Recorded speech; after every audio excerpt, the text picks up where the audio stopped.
My name is Margaret Cullens. And before you judge my son for what he did, before you decide who was right or wrong, I want you to understand who I was before that Christmas night. Because this is not just a story about rejection.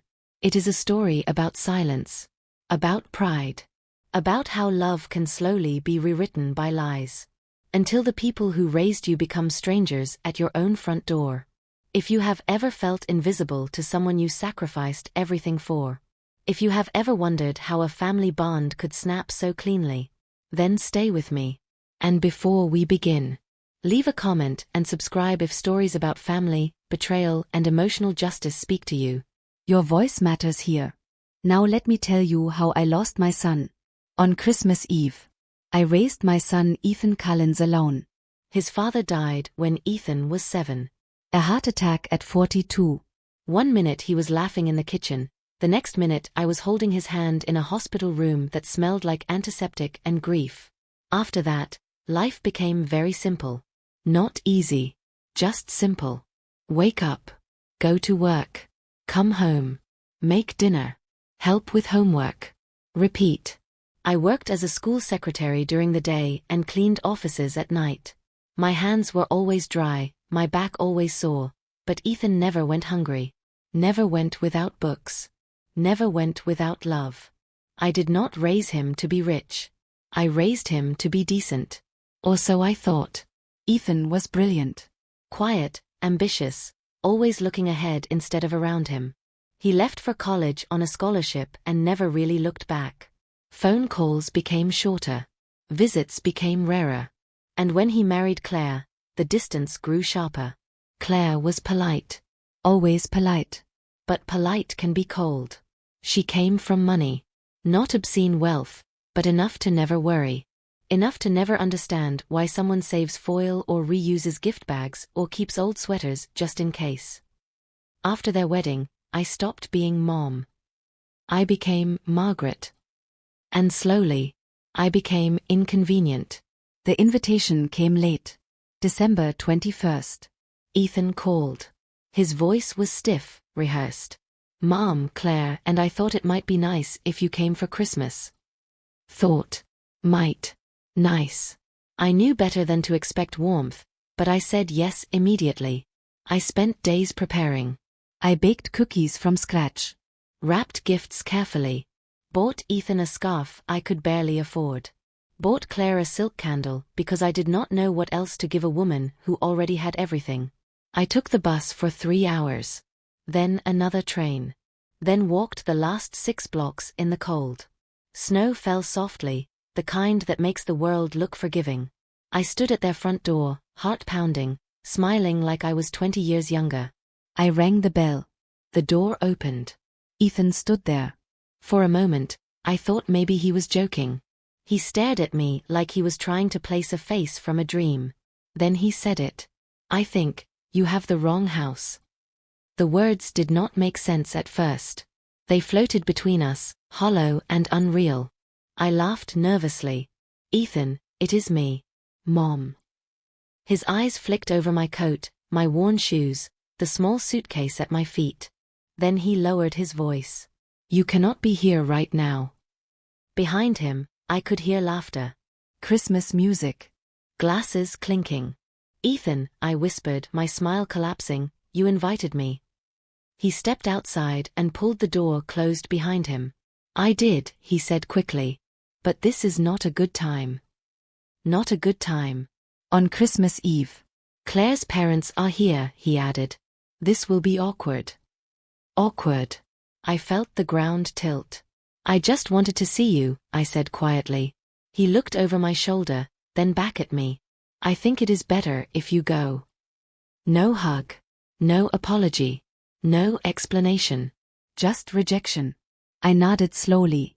I understand, I said, because mothers always do, even when they do not. I picked up my suitcase. And I walked away. I did not cry right away.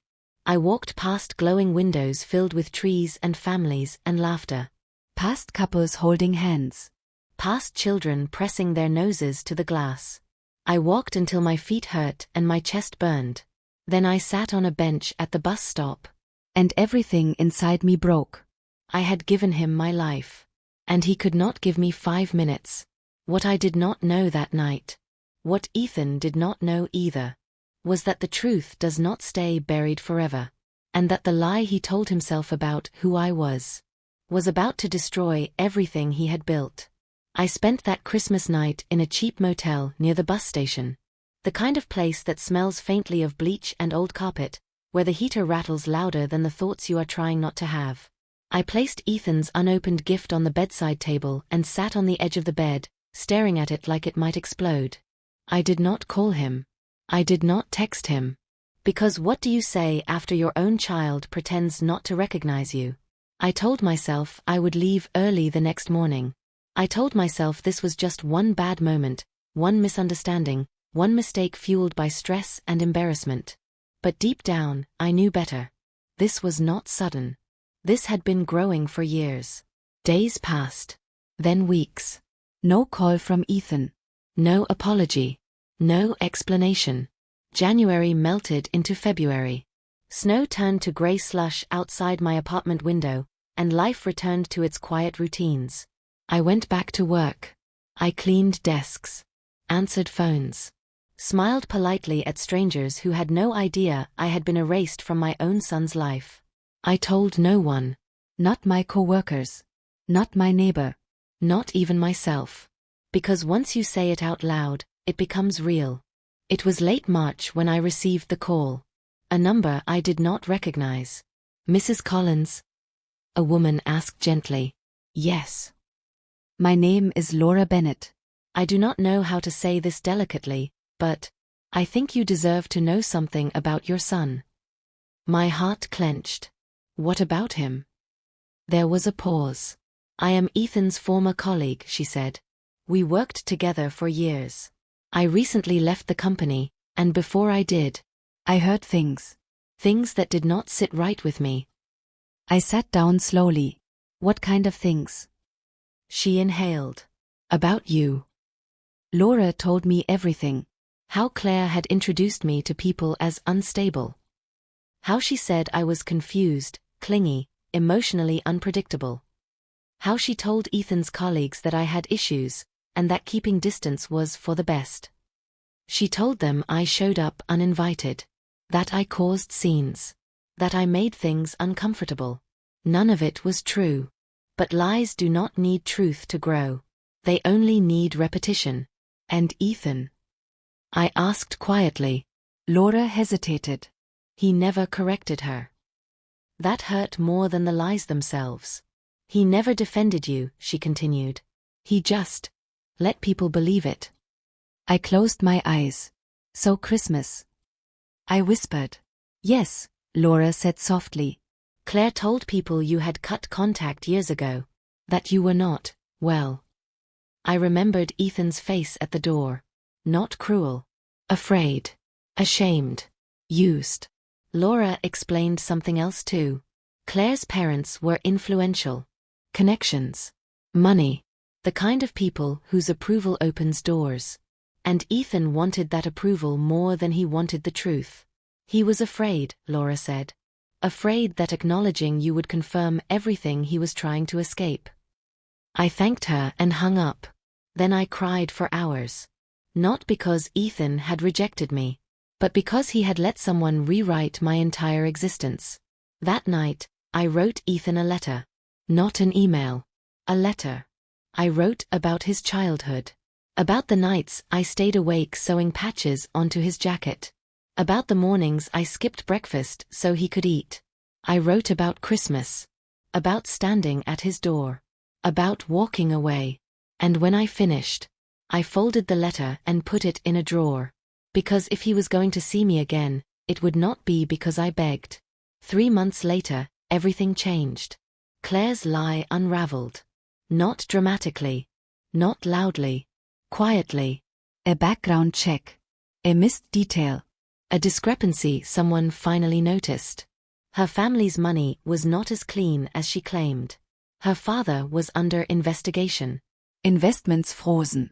Reputations questioned. And suddenly, the people Ethan had been desperate to impress. stopped answering his calls. The job promotion disappeared. The invitations stopped coming. And Claire? Claire panicked. The phone rang one evening as I was washing dishes. Mom. Ethan's voice sounded smaller than I remembered. I need to talk to you. I turned off the water. I am listening. There was a long silence. I made a mistake. I said nothing. Claire told me things, he continued. About you. About your past. I believed her. I closed my eyes. And Christmas? I asked. He inhaled sharply. I was ashamed, he admitted. Ashamed of where I came from. Ashamed of you. There it was. The truth. I did not think you would leave, he whispered. I did not think you would walk away. I almost laughed. You taught me to, I said calmly. You taught me not to beg where I am not wanted. He broke down. I am sorry, he cried. I was wrong. Please. Come see me. I looked at the drawer where the letter waited. No, I said gently. What? Not yet. For the first time in his life, Ethan was not in control. And for the first time in mine, I was. I will see you, I continued, when you are ready to tell the truth out loud. Not just to me. To everyone. Silence. I understand, he said finally. The call ended. And something inside me settled. This is not a story about revenge. It is a story about boundaries.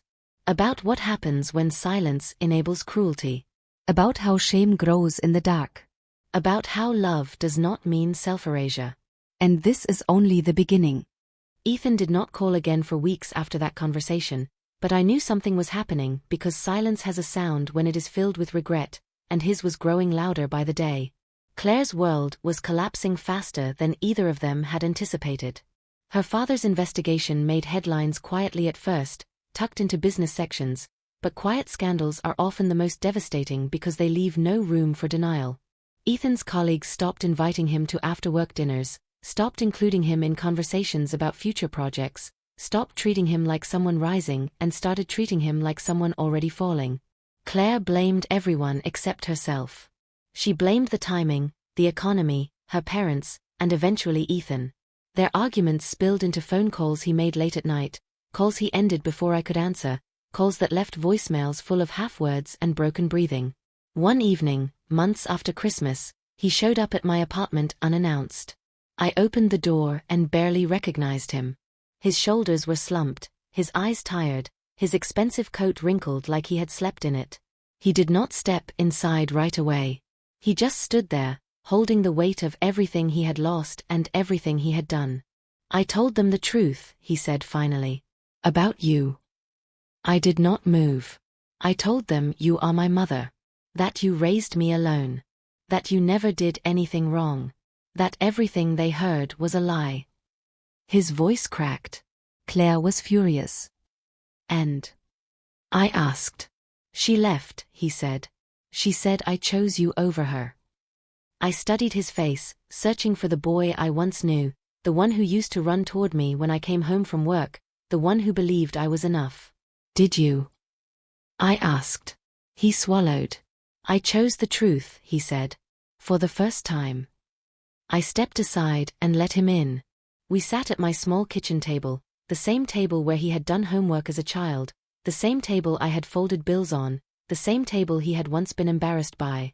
He cried there, head in his hands, not like a powerful man undone, but like a son who finally understood the cost of his silence. I was afraid, he said. Afraid people would see where I came from and decide I was less. I leaned back and looked at him steadily. They already did, I said softly. Just not for the reason you think. He looked up. They saw someone willing to erase his own mother to protect his image. That realization hit him harder than any accusation. He stayed for hours that night. He did not ask for forgiveness. He did not ask me to fix anything. He just listened as I finally told my story without softening it, without protecting him from the truth, without shrinking myself to make him comfortable. And for the first time, he did not interrupt. When he left, he hugged me like he was afraid I might disappear if he let go. Weeks later, he invited me to his office. Not quietly. Not privately. Publicly. He introduced me to his colleagues, to his supervisor, to people who had only known me as a rumor. "This is my mother, Margaret Collins," he said. "She is the reason I am here." Some smiled politely. Some looked embarrassed. Some looked ashamed. I did not care.